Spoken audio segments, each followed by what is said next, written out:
Welcome to the Dirty Heifers Podcast. Soap making, small business, and so much more. Let's get dirty. Welcome back to another episode of the Dirty Heifers Podcast. I'm Margaret, joined as always by my fabulous co-hosts Jessie and Shauna. And today's episode is going to smell extra good because we've got a very special guest with us, Isabele from Aromatic Fragrances.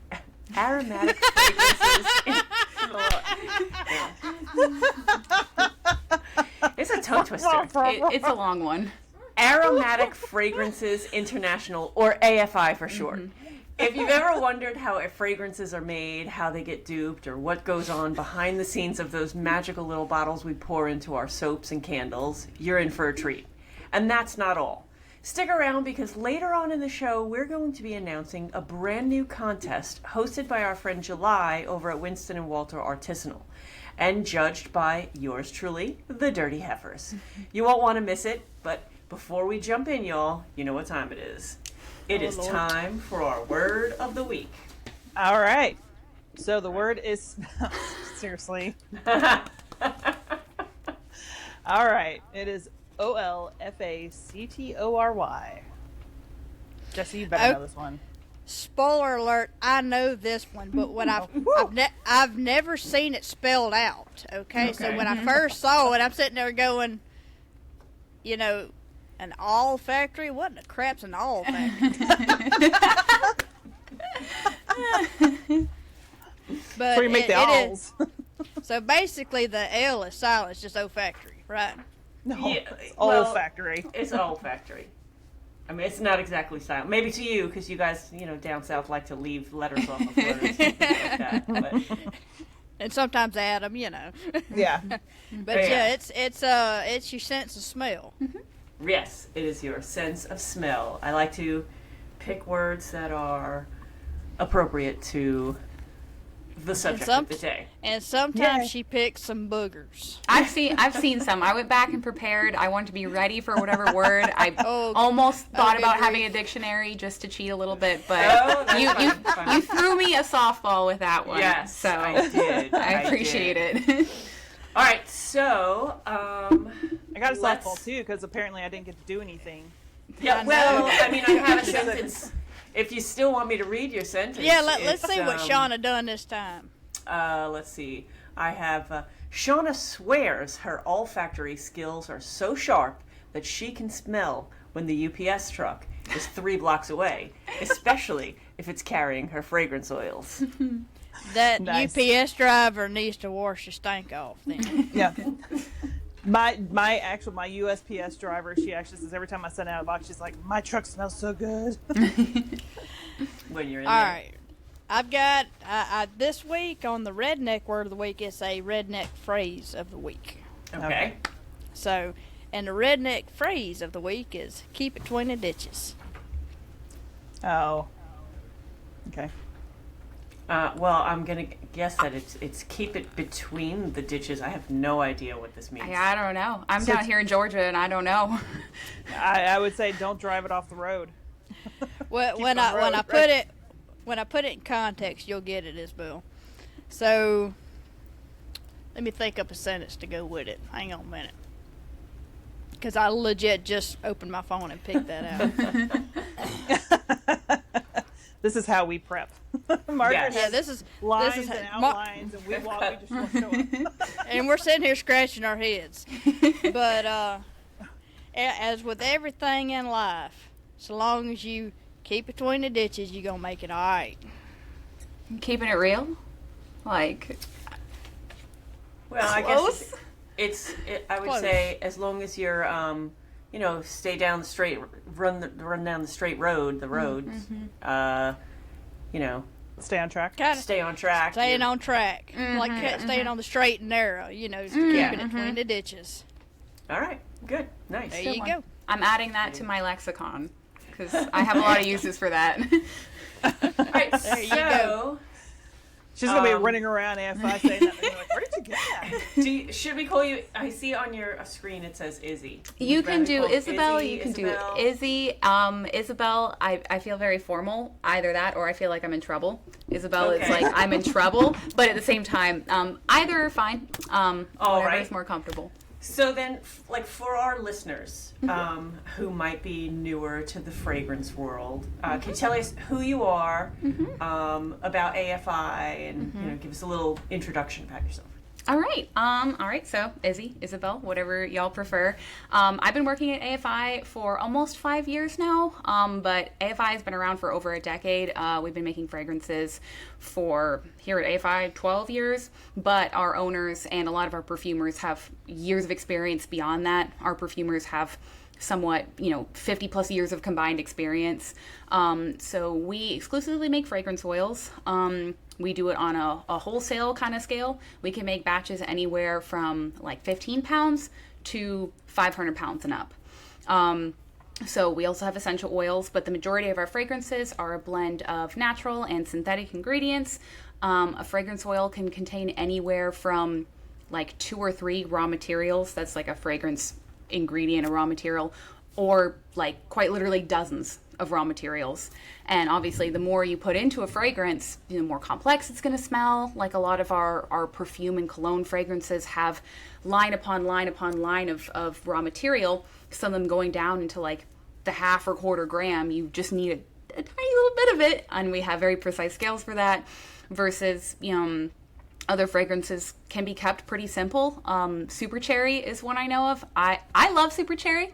If y'all have ever smelled like truck stop soap, you go and you get that bright pink soap from the little pump. Oh, yeah. And it has that super strong, like almost marzipan kind of cherry smell. That only has a couple ingredients in it. It's very polarizing. I love it, but you only need a little bit of this and a little bit of that for it. So we make fragrance oils for pretty much everything. Obviously soap, candles, personal care, what you would normally expect to find fragrance in. But we've also made fragrances for tons of very specific projects. One of my favorite ones to mention are like haunted houses. We've worked with haunted houses who wanted to have some spooky, creepy, icky smells to put in their fog machines and their diffusers. One of my favorite ones to mention is our burning flesh smell. How do you know it smells real? I would know what that smells like. I could tell you what a burning pig smells like, and maybe that might be close enough, but it smells pretty foul. But that's just some of our very like specific and niche work. But we have customers who put fragrances in all kinds of things. But our biggest customer base is the soap and the candles by far. But perfumes, everything in between. So. When you were talking, I was immediately thinking of when we go to Disney and on the Figment ride. Yeah. The Oh, yeah. skunk, has the poof of whatever, Yep. and then they have other things that do that when you go. Oh, it's all over Disney. It's not just on the- everywhere. Yeah. Every just hotel, going down Main Street. Yes. Sugar cookies. And stuff all like of the that. different hotels have their own different unique Yes. fragrances and all that. And that's just completely, memory triggering. Yes. Right? Yes. And you'll have to pardon me. I don't know if you guys can hear it, but we're having a huge thunderstorm right now. So Oh, is that what that banging sound was? that's what the banging is. It's yes. cozy though. Yeah. Cozy. Not for the dogs. Oh no. It's you this time instead of me. Yeah, it's me. Yeah. Whenever Jessie has a huge rainstorm, all we hear is like the whole time. She's got a metal roof. Oh my goodness. Yeah. So now I lost my train of thought. All right. So what exactly is a fragrance oil? Like, is there like a base, like a carrier oil that you use to put all of the different components into? Or? So the way I explain it is, people ask us a lot, like, are your fragrances cut with something? Because it is common, like, if you just go onto Amazon, you buy a fragrance oil for really cheap, there's probably going to be dipropylene glycol, DPG in it, which is just like a carrier oil. It's super, super cheap, easy to work with, and that will dilute the fragrance down. You have to use less of the actual scented raw materials so they can cut costs. So here at AFI and most major fragrance manufacturers, we don't cut our oils with anything that's going to take away the smell. However, we do use a solvent. And, you know, that rings alarm bells for some people, like, oh my gosh, you're diluting it. But the thing is I describe it like this. If your fragrance is a soup, right? You have all these amazing veggies, all these excellent ingredients in there, but without the broth, without the liquid, you just have a bunch of ingredients in a pot. Right. So a solvent is something that helps keep everything blended together. It keeps it... kind of what I meant. Yeah, exactly. So we have that solvent in there, and the solvents we use really depend on the final application of the product. The solvent that we use for candle fragrances, for example, will help it blend in with that wax way better. It really helps with the adhesion on the molecular level. But the solvent we use in like a perfume or a cologne fragrance is completely different, just because we have that final application in mind. And it also depends on what the other raw materials are. Some fragrances have a lot of solid raw materials in them. So everyone's favorite, vanillin. Vanillin is like, actually, it's like crystal powder. And it looks very suspicious in a large jug. But it smells amazing. Everybody loves vanillin, but it is a crystal. And so like with a little bit of heat and a solvent, it stays blended into a fragrance. And of course, like in really cold temperatures, it can re-solidify and recrystallize, and it's totally normal. Mm-hmm. But having the solvent, we've had people get fragrances who are like, what are these crystals in my fragrance? And if, you know, if you live up north or it's the winter time and it's been sitting in the back of a cold truck, you know, for the couple days it's been in shipment, that's pretty normal. But a hot water bath will take care of it, no problem. So, so some fragrances have way more solid raw materials in them because there's a lot more than just vanillin, and others are all liquid raw materials, so it just depends.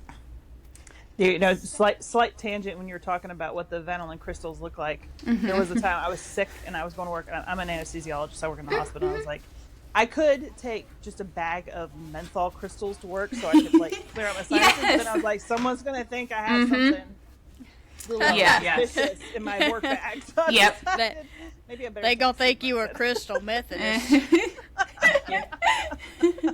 I mean, in the act of... I'll get pulled for a drug test. Of soap making and doing anything, I do feel like a little bit like Breaking Bad, Walter White style with, you know, my respirator on and like my elbow-length gloves. I'm like, if someone out of context just walked into this building right now, what would they think I was doing? Definitely. But, like we've ordered like freaking 40, 50-pound buckets of lye at a time. So I guarantee you we're on a watch list somewhere. So talking about, I'm picturing the soup and the broth. I mean the broth or whatever. Fragrance soup. Yeah, the fragrance soup. I'm thinking of why do they behave differently in products like soap or candles or lotions, and I'm wondering if that broth part is the part that makes it, you know what I mean? So it really depends. Like, for example, if you are using, like, you know, we label on our website, and most manufacturers will specify, like, this is a candle fragrance, this is a personal care fragrance, or whatever. The biggest issue we found is fragrances intended for, like, body oils, perfumes, colognes, and candles. So the solvent that we used for the perfume fragrances is far more, I don't want to say water soluble, but it plays a lot nicer with like an alcohol base like perfume versus a waxy crystalline base like a candle. And so what will happen is if you just go on our web store and you buy, you know, let's say like a Tom Ford recreation, and you get that fragrance and you put it into a candle, what's going to happen is that solvent that's in there that makes it perform so well in perfumes is going to start leaching out of the candle wax, and you're going to get the little pools on top, and those could like ignite on the surface of the candle as it's burning. Versus like behavior in soap and like lotions and body care and stuff like that. A lot of the problems you see with fragrance and soap comes a lot more from the individual like fragrance raw materials within it. Because there's so many raw materials in there, you know, the reaction with saponification, like there's so much going on, and the heat change and everything. And there are a couple raw materials that like stand out that we know, you know, can cause problems. Eugenol is one that comes to mind. Eugenol is like a terpene. It's like an aromatic compound found in cinnamon, clove, like a lot of those spicy fragrances. And eugenol is just very sensitive to lye and heat changes. And so like you'll see like ricing and seizing with that in mind. Same with lots of floral fragrances, like Lily of the Valley and stuff like that. There's just like one or two aromatic compounds that are found in there, and they could take up maybe like 5% of the formula overall, but when it reacts with that lye, or it starts binding to like any of your solid oils in your recipe, if you've got coconut oil or shea butter in there, like magnetically on that tiny molecular level, they're attracted, and so they bond. So solvent issues really you see across the board when it comes to just using fragrances for entirely different like applications. Yeah, exactly. Whereas when it comes to like soap and personal care, like it just comes down to like the individual little bits of it for the most part. But we make all of our soap fragrances with like soap as a final application in mind, and so we'll use a solvent that we know plays nicely in soap. Oh, that's good. So, all right, whenever we're reading a description of a fragrance on a website, they give you the top notes and the middle notes and the bottom notes and the base. Explain what that is. Okay, cool. This is my favorite thing because like when I first started working at AFI, I mean, everyone loves fragrance. It's like, wow, fragrance is awesome. I'll work with that. That was the big thing. Like I threw around the word top, middle, and bottom. But when I finally learned out like why it's actually structured like that, it like blew my mind because it makes a lot of sense.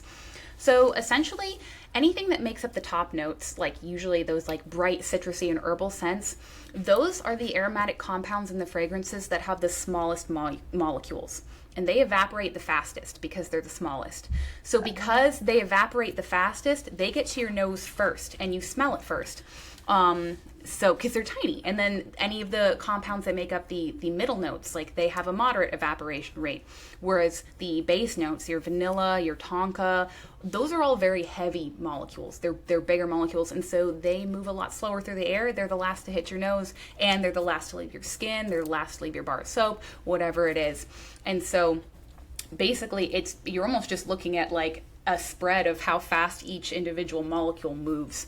So it's neat. I think it is, at least. That is really cool. That is so cool. Yeah, that was definitely an interesting way to describe it. I don't think I would have understood it any other way. Yeah, which is why, you know, That's you neat. see like very top note heavy fragrances, stuff that are very light, stuff that is very citrusy, like in a candle or even in a soap. It doesn't have that retention rate because without like a lot of stuff to ground it, without a lot of those fixatives and those base notes, like those molecules are just like, whoop, I'm out of here, because they just evaporate so fast. Right. So I know that they say this, that, you know, we were talking about essential oils before, and they say this when blending essential oils to have certain things that are considered base notes to extend the life of your top notes. Does that really slow it down when they like combine together? Yes, if the fragrance is blended really well and like where that solvent comes in, like everything is kind of staying together as one liquid, you know, those base notes do act as fixatives and kind of hold on to all of the little top notes and anchor them almost. So it always helps. Like a base note really does make a fragrance, not just because it's like that lasting impression, but also because it can make the top notes and the middle notes seem so much more impactful in the long run. Nice. That's cool. Yeah, that is cool. It's pretty neat. And that, you know, explains a lot, like where you have a certain fragrance oil, it smells great, and then like 6 months later you go back and there's no scent left in your soap at all, and you're like, what happened? Yep. It's also why I recommend when testing a fragrance, you know, we can describe it as like the out of bottle smell, and a lot of people describe it as the out of bottle smell. But it can be really deceiving because if you just open up that bottle, all that headspace, that air kind of gap in your bottle, like all the top notes are floating around in there because they've been evaporating already. When you smell it, you're really only getting that initial like top note smell. So we really encourage people to test it out with a blotter, or test it out, just like put it in your product, do a test batch, because then you can really like get to know it more. Because I smelled a lot of fragrances out of bottle. I'm like, oh, I would never say I hate any of our fragrances, but it's like maybe it's not for me. But after, you know, I put it on a blotter and then I sit there and I like really smell it, that gets you a bigger picture than just the headspace in your bottle.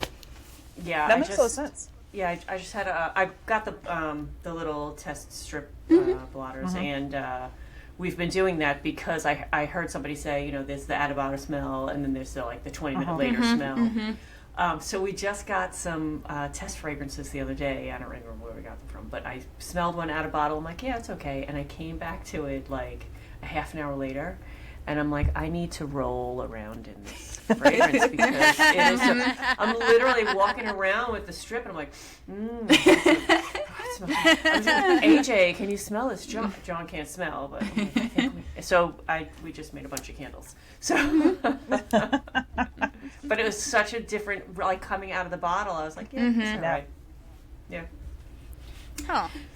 So what are some of the biggest challenges that AFI has faced as like they're family owned kind of smaller kind of? Yeah, we're very, very tight knit. I know everybody here. We have, I don't know, my building is a little separated from the other buildings. I do get to go down to our production facility all the time, but that being said, like, I haven't met everybody formally yet. We have 100 or so employees. We're all very close knit. I think our biggest challenges have just been like accommodating like so many new small business owners like so quickly, and it's been an awesome challenge. It's been a good challenge because we love to rise to that challenge. But of course, like 2020 hit and like everyone wanted to have a small business, and it's awesome. It's like, oh well, I'm gonna make candles from home. Like, this is awesome. And so AFI grew a lot in that period, and I joined right after that had happened, right when like our teams were growing a lot, and changing and just kind of adapting to like the social media landscape in order to like reach people in new ways. But other than that, like, I mean, I don't want to sound biased, but everything has been on the up and up. Things have been going great. Like, we've gotten a lot of new technology lately.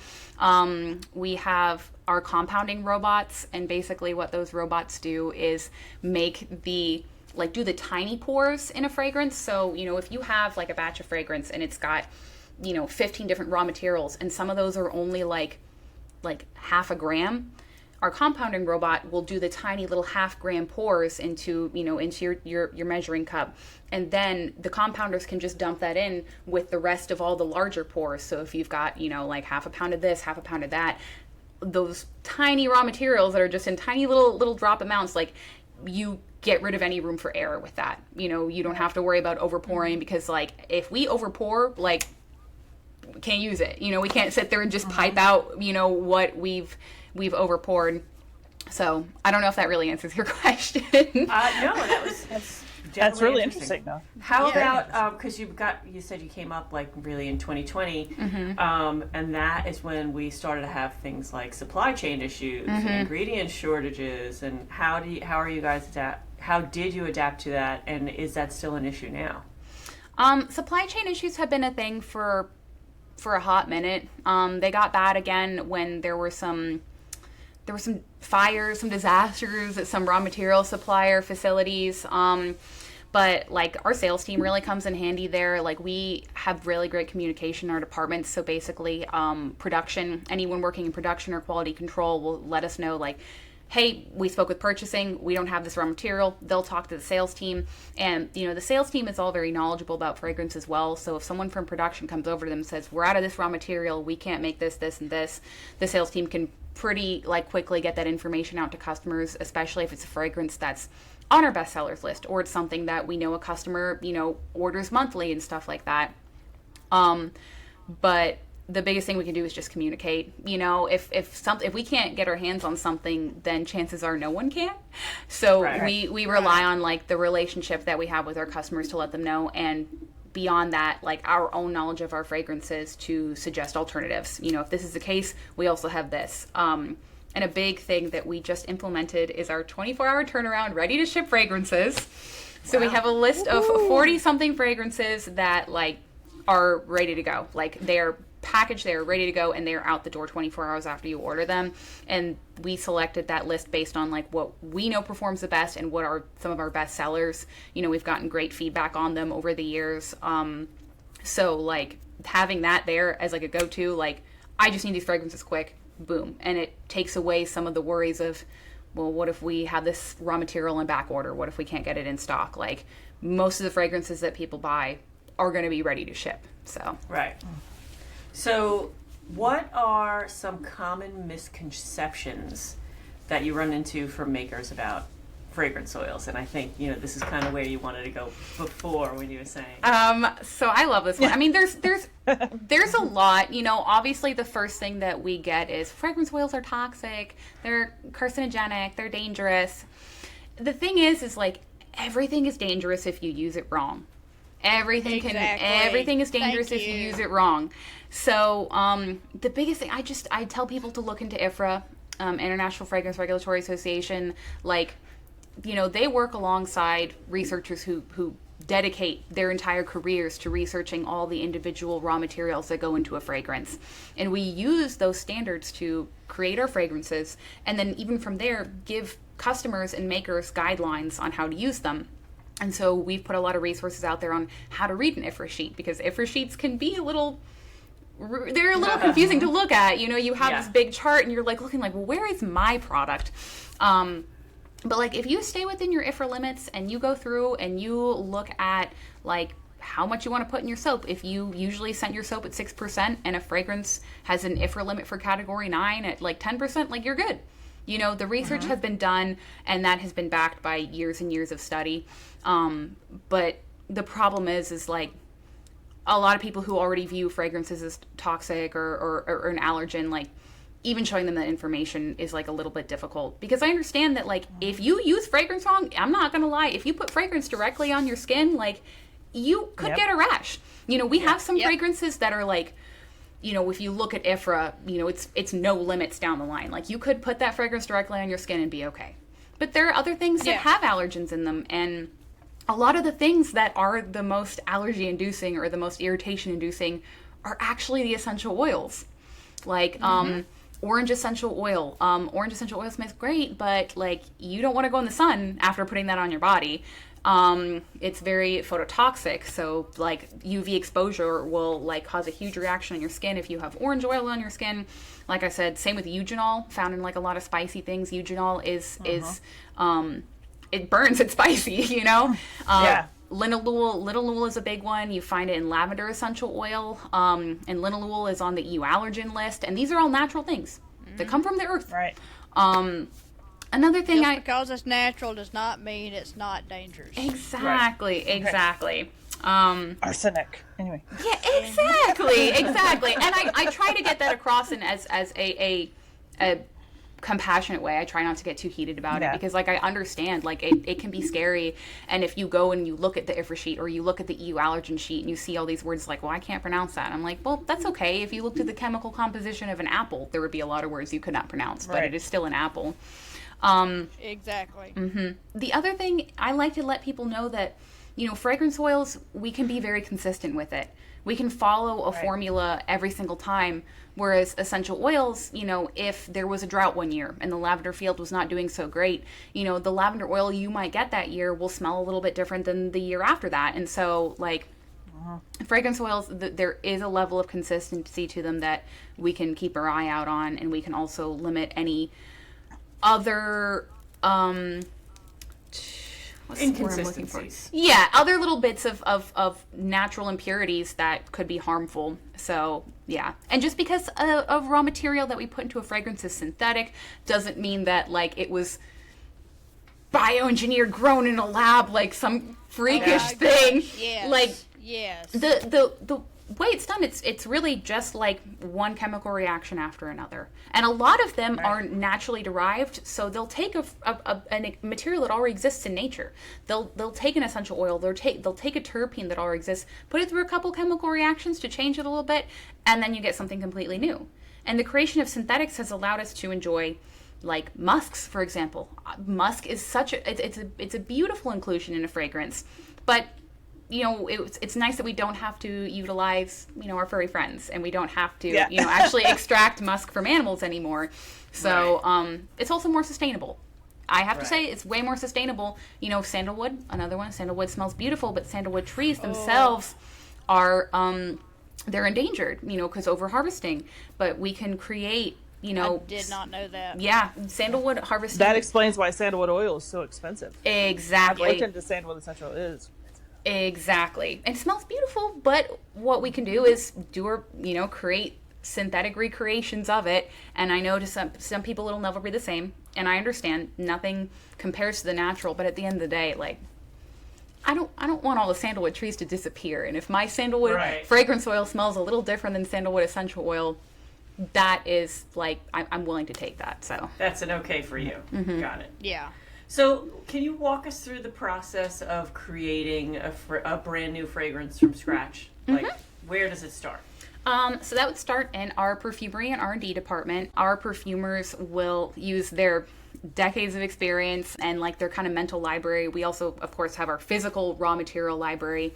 And after years of being in perfumery, like you kind of, it's like being a chef, like you know what ingredients are going to go with what ingredients. So you already know, like, you know, this top note's going to pair really well with this middle note, and that base note is really going to kind of bring it all together. And it's, in a way, also, I have a lot of like metaphors and allegories, so I apologize. I'm just gonna go one after another. It's like the fashion industry. You know, there are things that are in style. Sometimes like a certain note will be very trendy. Not too long ago, strawberry was very in terms of like the perfume world. We saw a lot of strawberry perfumes. And so if we have that inspiration to build off of, like our perfumers can look back and like look into our library of all of our other strawberry fragrances and kind of build from there and see, all right, well, you know, this strawberry has aldehyde C16, which is another raw material, and then see what that pairs with really well and introduce bit by bit what else could go into it. So sometimes it just starts with spark of imagination. From there, they will compound it on a very small scale. We have our sample lab, so they're measuring things on the tiny scales. So usually only making like 100 milliliters of fragrance at a time.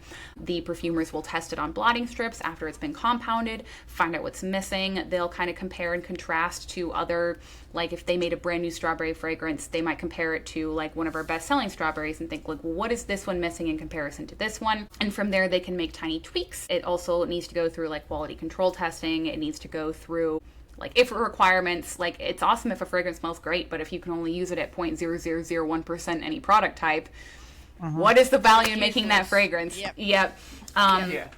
Then the perfumery department on our R&D lab, what they'll do is actually test the fragrance. So they'll put it in a candle and they'll conduct a burn test, or they'll put it in a soap and conduct a soaping test, or just depending on what the desired application for it is just put it in whatever base it's going to go in, whether that be perfumers, alcohol, wax. We have our little burn rooms, and we're very specific about like if a candle is in burn testing, do not enter the room. Do not go there, so it can really sit in there and we can get a full smell for it. And then once they test it, if it performs well, if it does fine in the product, if it smells really good, then it gets sent to kind of the social media and marketing department. It gets sent to the sales team. We're told like, hey, we've got this new fragrance, like this is what it smells like. We'll usually put it across our socials, or we'll include it in like our YouTube videos showcasing like today we're using AFI's blank blank blank fragrance. One of the ones we had a little while ago, this was about last year, I think it was Rainforest Hibiscus. Rainforest Hibiscus is really, really good. Very, very tropical, very summery. And so, you know, when we put it out as like a fragrance and put it on the web store, first thing we did was hopped on YouTube. Like we scripted a video, filmed a video of us using it in a product, and that just kind of helps get the word out there, along with just sending samples to customers, because you can get 6 free samples with every order. Yeah. So, okay, duplication is a hot topic. Right? And how does AFI go about analyzing and recreating a scent? Because I know, like, I have a fragrance here that I just won't get rid of. I have like a half an ounce left because it's so lovely, and they don't make it anymore. And John keeps saying, "Oh, we got to send that into AFI." Yeah. How's that work? How does that? Awesome. Okay. Well, you can do it from other stuff too, right? Like you can send in. So if it has fragrance in it, as long as we get enough of that fragrance, we can duplicate it. So for example, if you just have straight fragrance oil, like ideally an ounce is best, but like if it's straight fragrance oil, you can get away with a little less. If you have like a candle, for example, you're going to want to probably have 16 ounces of wax. We can try and work with whatever you have, but the less you have of the original product, whether it's a bath bomb, a lotion, a soap, like we can extract fragrance from any of those things. The less you have, the less information we can get about the fragrance, because the more fragrance we lose in the process. So every product is a little bit different in the way that we get the fragrance out of it. There's tons and tons of chemical reactions, and that's where my expertise is a little bit limited. I know in candles, the wax is dissolved into pentane, and then from there, like it's just titrated out to smaller and smaller degrees. So yippee, we have our fragrance. But what happens now? That is where the GC mass spectrometry machine comes in. GC mass spec is a lot easier to say, so I'll stick with GC mass spec. And GC mass spec has applications like in tons of different fields, but in the fragrance world, we can put a fragrance in and it'll essentially separate all the individual raw materials in a fragrance based on their molecular mass. So, every fragrance raw material has a slightly different mass. And so when you see it kind of all lined up and mapped out, you can see, okay, so it's, 15%, it has, this molecule has this weight. Oh, okay, that's vanillin. And then you get like the formula essentially just reverse engineered. And then from there, we recreate it, and we'll make sure we have like the final application in mind. A lot of people, when they request duplications or reformulations, they'll want like an IFR mod. So like, let's say you bought a candle fragrance or bought a candle and you loved it, sent it in, and like IFR would only allow it for like 0.5% soap and you need a little more. Like, we can tweak the raw materials from there, doing our best to stay true to the original fragrance, but to allow it to safely blend into whatever your final product is. And that's where our perfumer department comes in again. I've seen them with 2 blotting strips in hand, one from the target, one from the dupe, and they'll just go back and forth, and they'll all smell it and see like, how accurate is this, and then from there, like, we'll send out samples to whoever requested the duplication just to see, and like, we'll work on it until we get it right. So, wow. Yeah. That's so cool, because I've had y'all dupe a fragrance for me, and it was just spot on. I'm happy to hear that. Perfect. I'm happy to hear that. There was one fragrance recently that my husband asked me to look into finding, and I can't find it anywhere. And it was a cologne that was made and stopped getting made, and I found a website where people who are into perfumery made kind of like a basic formula. I'm like, dang, I could just like take that formula and send it. Yeah. Because I don't know if they sell the cologne anymore. Like, yeah. And I don't know what it smells like, but I know that like in these forums, like these people were just raving about it. And I'm like, oh, God. And that's one of my favorite parts about reformulation is that, like, perfume fragrances are beautiful for a reason. Perfume fragrances and cologne fragrances have those dozens upon dozens of raw materials of very specific notes that make it smell very, very complex. They have the beautiful fixatives that make it last a long time in the skin. They're beautiful, but in their normal form, they can't be put into a candle. So what we can do is create a candle fragrance based on a perfume or a cologne that you send in. My personal favorite, our version of like all the Brazilian crush fragrances, all those like the Cheirosa 71, like they all came in like hairsprays and perfumes and stuff like that. But we have candle versions, and now I have a beautiful candle that smells like caramel and buttered popcorn and sunshine, and it's it's delicious. Oh my gosh, it's amazing. That would make me hungry. It does make me a little hungry. It is delicious. So I got a question. So, what if there's not a fragrance and I'm wanting one, like if there's a specific smell I'm looking for, but it's not in a fragrance oil, could y'all kind of build a fragrance? Yeah, we can do custom projects. I'm gonna totally go country bumpkin on you. Say I wanted a soap to smell like biscuits and gravy. Oh, absolutely. Absolutely, we could tackle that, yeah. What if I wanted something to smell like a skunk? We actually have skunk fragrance. Are you serious? Yeah. For those haunted houses. Yeah, we've got a skunk fragrance. We have like a book fragrance. We have a gunpowder fragrance. We have a bacon fragrance. You've got a gunpowder fragrance? Is it skin safe? I don't know. I'd have to check. It's in our sample lab. But I can just ask, and you can call in and we could see how it goes. Jessie, you got way too excited about that skunk. I'm a little worried. No, you know I'm a jokester, right? I mean, oh no. We've got some creative ones. I do not want a package from you anymore if you get that. We've had a lot of people want to do like prank candles. You know what I'm saying? Ones that just smell like really icky, and so it's totally possible. You know what I'm saying? Like, there's a lot of raw materials that when you blend them in with things, like they smell beautiful, but on their own, they're really intense. We have some that are so intense that they need to be kept in a fridge, like in containment, basically. Because if you like just let them out and open it, especially being down in Georgia in the summertime when it gets hot, like you open that and it's a lot. We were gifted a fart candle one time. Oh, excellent! And it would gag a maggot. Yeah. It would gag. Like it would gag a maggot. Look at that, we got two redneck phrases today. Yeah. What a treat. 2 for 1. I'm like butter, I'm on a roll. But like in terms of biscuits and gravy, you know, they're we have raw materials that have like a buttery note and a batter note, and like we have that like bacony, like sweet meaty note, and so like with the right balance, you know, we have creamy notes. Like I don't see why we wouldn't be able to make biscuits and gravy.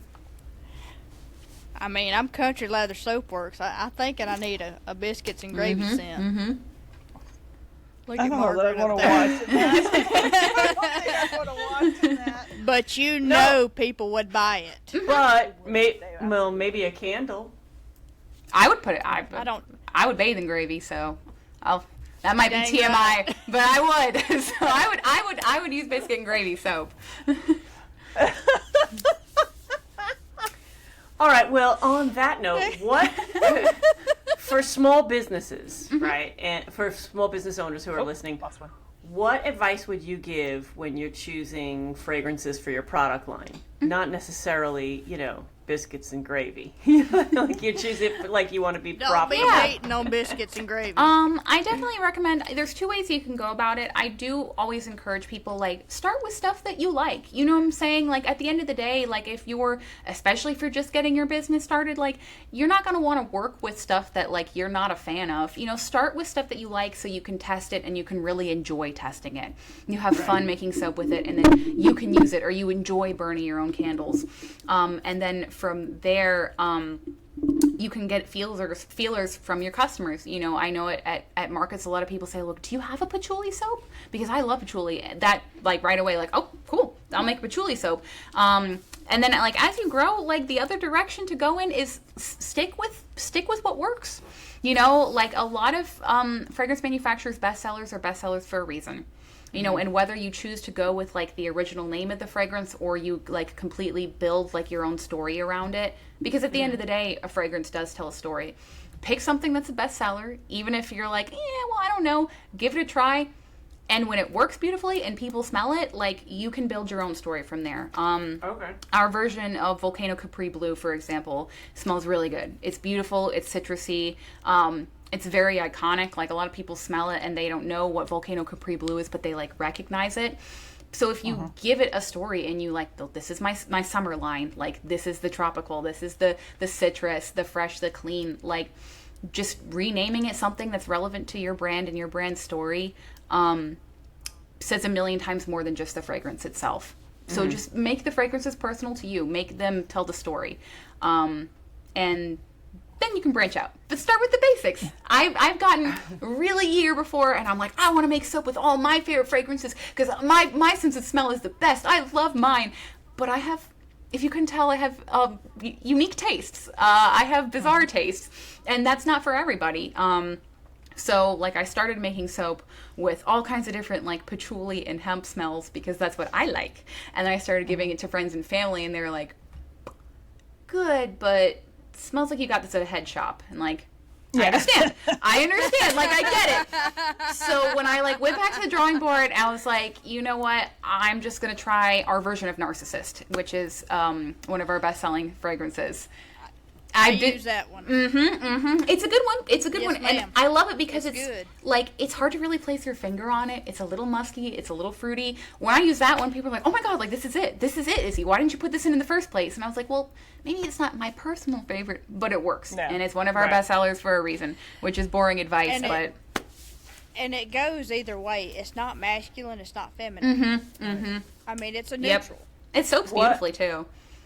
What are The some, one that gets me all the time is people are like, do you have a rose scented soap? And, like, I am not big. I've had some rose fragrances that are good. Yep. And that's actually one of the ones I had that, like, completely disappeared out of the soap. It was gone. Yep. Yeah, rose is a tricky one. But there was one time I was making some, and my husband, who was upstairs, and I was down in the kitchen making this rose soap, and he walks in, he's like, why does our house smell like a granny panty drawer? But some people love it. Yep. Just like, Yep. I was like, it totally does. It smells like something that you would, find in your grandmother's. Yep. All right. What I'm sitting here going is, why is Brad sniffing in a granny panty drawer? You know what it looks like. That's the real question. That's the real question. So what are some of the fragrance trends that you're seeing for this year? I feel like it goes without saying, vanilla is like always on the rise. Like people love vanilla, and like beyond that, just like gourmand fragrances as a whole. And when we think gourmand, like our minds immediately go to like cake and sugar cookie, and I love those things. One of our favorite things to say here is high calorie fragrances. I love high calorie fragrances, but the gourmand category of fragrances goes beyond so much of that. You know, it's anything edible. So like you could have notes of like tomato vine or chili pepper, or anything like that, and just a little note of that, and it makes it very complex. Coffee, chocolate, matcha, like more high-end gourmands we're seeing a lot that are tasty and edible, but like don't necessarily smell like a slice of cake. In terms of like men's fragrances, like the world of men's fragrances has like exploded in the last 5 years. You know, you used to see like the same typical things, you know, leather and musk and maybe some citrus, but make it cool citrus. Like now, like it's becoming far more, I hate to use the word acceptable because it was always acceptable in my opinion for men to like fragrance, but like it's just becoming more widespread for men to like enjoy different fragrances. I read a study recently that tropical fragrance, like coconuts and pineapple notes, are becoming very big in the world of men's fragrances. And you know, it's not like, you know, this is pina colada. It's like fragrances that have like little twangs of like some tropical notes in them, like Aventus by Creed. I don't know if I would want my man to smell like it, but it's like fruity, but like make it dune fruity. And like that's one of our best sellers, and it's been rising in popularity because you see more and more sweetness in combination with those traditional musky notes in men's fragrances. What else is getting big? I mean, right now the data is hard to tell because we're going into fall.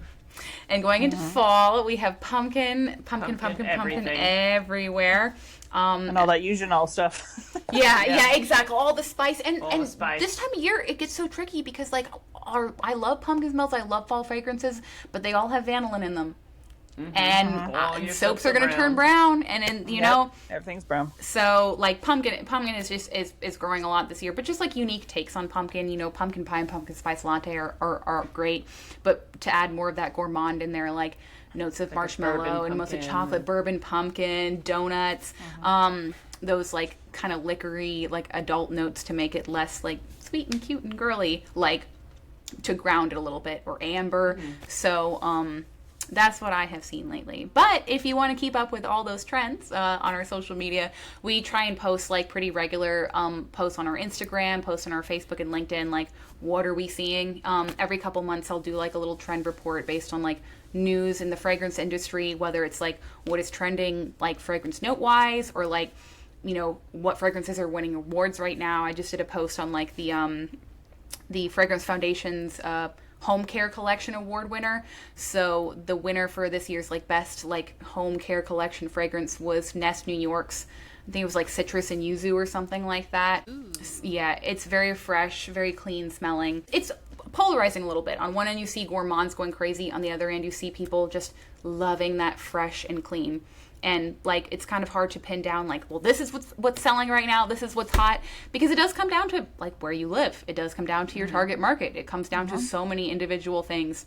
But I can just offer like the best general advice I can, and then from there, like it just depends on everyone else's niche. What do you personally hope that everybody, like that somebody would feel the first time they smell an AFI fragrance? I feel like it's almost cliche to sell like, say like nostalgic. You know, the example everyone always uses, like, you smell cookies and you think of Grandma's kitchen. Like, yeah, but I feel like that's been overused so much now. You can say that about so many fragrances you smell. I want someone to feel excited. I want someone to feel like, oh my gosh, I cannot wait to try this in a soap. Oh my gosh, I cannot wait to smell this in my daily life. And for them to want it to be part of their daily routine, whether it's a soap that they're using or a soap that they're selling or a candle they want to burn in their own home. I want people to smell it and see all the applications. And like I said, like tell your own story from it. And you can take inspiration from your past and your own experiences in terms of, well, you know, the smell of, I hate to use rose as an example, but rose, my grandmother had a rose garden, and I have a lot of memories playing in her rose garden. And like, I want to tell like a story beyond that to connect with customers and like paint a picture for them. So I want like visual illustrations in people's heads of like the location, the time, the place, the storybook that they're walking into, and how they can tell that story through their products with their fragrances. Nice. Very nice. I was just thinking, if you have a duplication made, does that go into your general library, or does that stay for that one customer? It depends. For the most part, like, we will keep things with our customers unless they say otherwise, or vice versa. So like, we have specific codes like for our customers, and so we have fragrances that only a certain customer can use. But we have other general duplications where it'll just be something that we internally duplicate, because it's like, this is hot, we need to get this, and so like, we'll duplicate it and put it on the web store. But something we say all the time is that, AFI has over 40,000 fragrances, which we do. We have 40,000 individual fragrance formulations, but a lot of those they could be reformulations of one specific fragrance for different applications or different customers. If we have one like orange creamsicle fragrance, we might have the general orange creamsicle, and then one customer wants a little bit more lemon in it, so we make a mod for them, or another customer needs an IFRA mod, so like, we'll tweak some of the raw materials in it for them. So once that tweak is made, it becomes its own like code, it gets its own formula. So we have over 40,000 unique codes of fragrances, and they are unique down to the smell. But for the most part, like, what you see in our web store is the stuff that like generally everyone is allowed to have. And then we have like the back end of things where it's like, we'll have essentially your proprietary blend, and we can make like certificates of authenticity.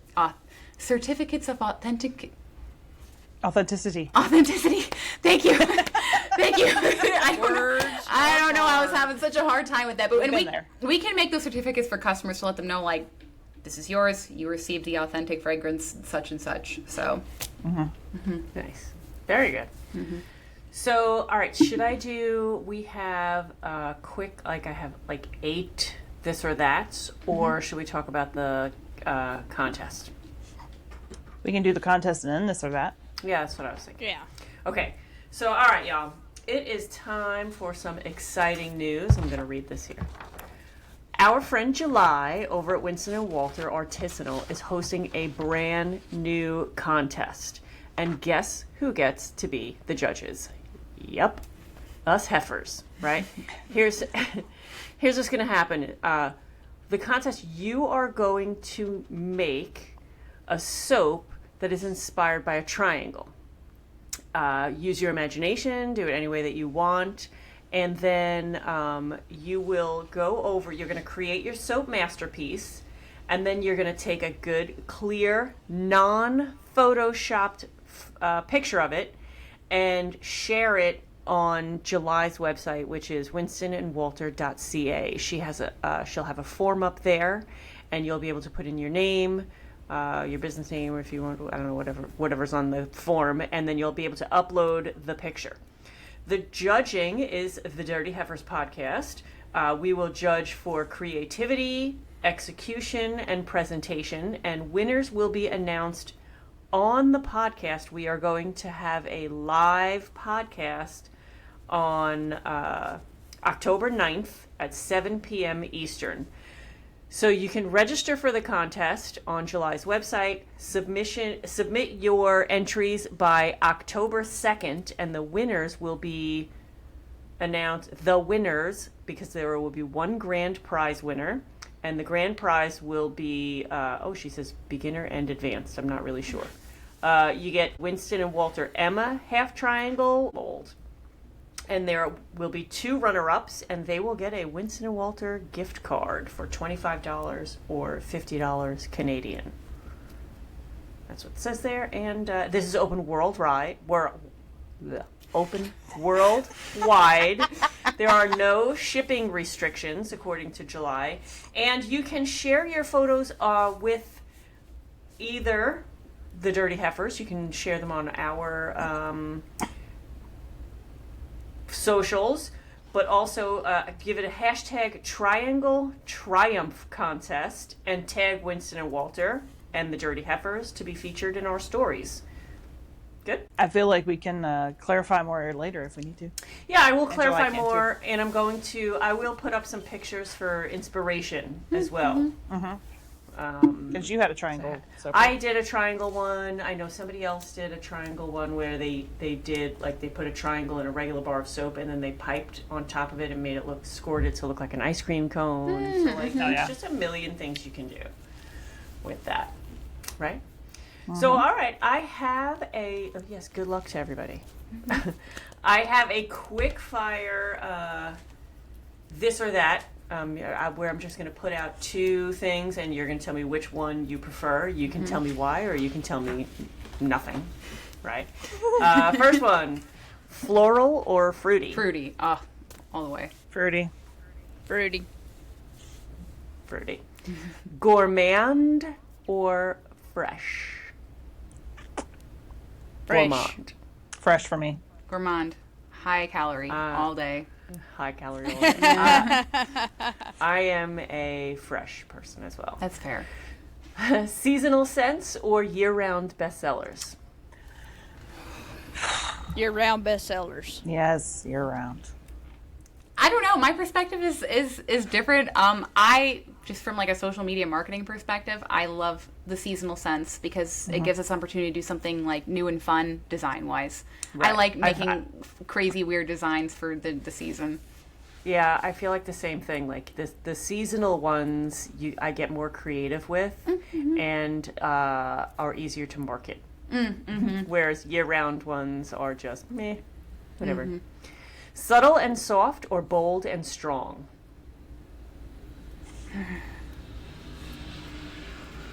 Bold and strong. I think, yeah. Bold and strong. Yeah, same. And I feel like a lot of people think that if it's subtle and soft, that it's not working. Right? Like if I have a candle with a fragrance that's subtle or and it's soft, faded. Yep. And it's not like, if it's not in your face, then we did something wrong. Yeah. Right? So I feel like but I feel like you can also go too bold. Oh, for well, sure. yeah. There's certain stores you walk into and you're like, whoa. There's a line. There's a line to walk. Yeah. Right. Creating new scents or duping the classics? I'm biased. I love a lot of our original creations. Our perfumers are incredibly talented, and I think we made some amazing things. But just the fact that, like, there are some very old school perfumes that I loved in my youth and can't find anymore, but can smell in our library. It is a very unique experience. So the classics. Well, I just say the classics simply because of the duping process that you talked about with like the spectrometer and the GC mass spec. That's just insane to me. So I'm gonna say duping the classics. Soap fragrances or candle fragrances? Soap. I mean, I have my lovely personal connection to soap because it's what I love making the most. But candle fragrances, because it's not going on the skin, like, there's so many more opportunities. You can have something really, really spicy, and I like the spice. So, like, I have to go with candle fragrances. I have to betray my love for soap and say candle.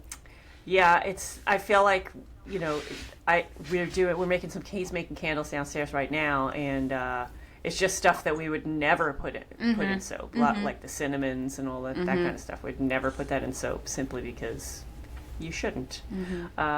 Nostalgic throwbacks or trendy modern blends? You already said. I like nostalgic stuff.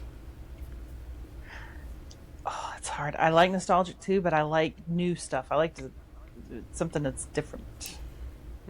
I also have to go nostalgia. I don't know. There are some smells that I smell and it smells like those.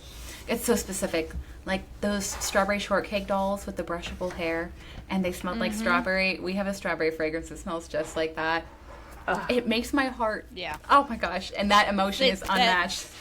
Yeah. If I can smell something and it brings back, if I can remember what it's bringing me to, like, that's amazing. But then there's so many that I'll be like, what is this? What is that? Where am I right now? Like, what am I thinking of? And it's just that's frustrating to me.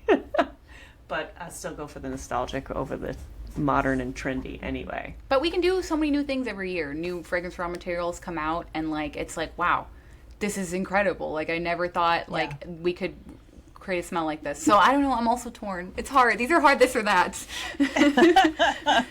Yeah. Well, it's, you know, when you're in the industry, there's so much more that you see and smell and know that. Exactly. I do smell a lot. And that was it for this or that. There was one thing I was gonna ask you about. We talked multiple times about how, like, some of these spicy fragrances you can't really put on the skin, or it's very limited in how much you can put on soap, and it also reacts with your soap and makes it accelerate. Did you see that 5-minute craft thing a few years ago? Where they put straight cinnamon powder in the soap? Yes! Oh my gosh. Soap maker's going like, oh no! No.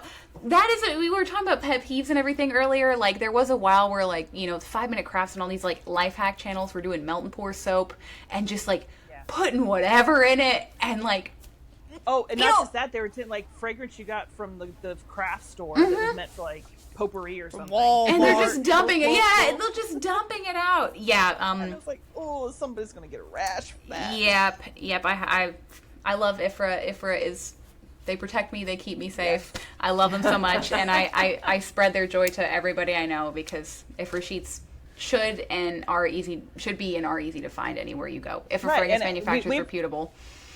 We've talked about on this podcast before how when you put out a product like this for sale, you have a responsibility to make sure it's safe for people.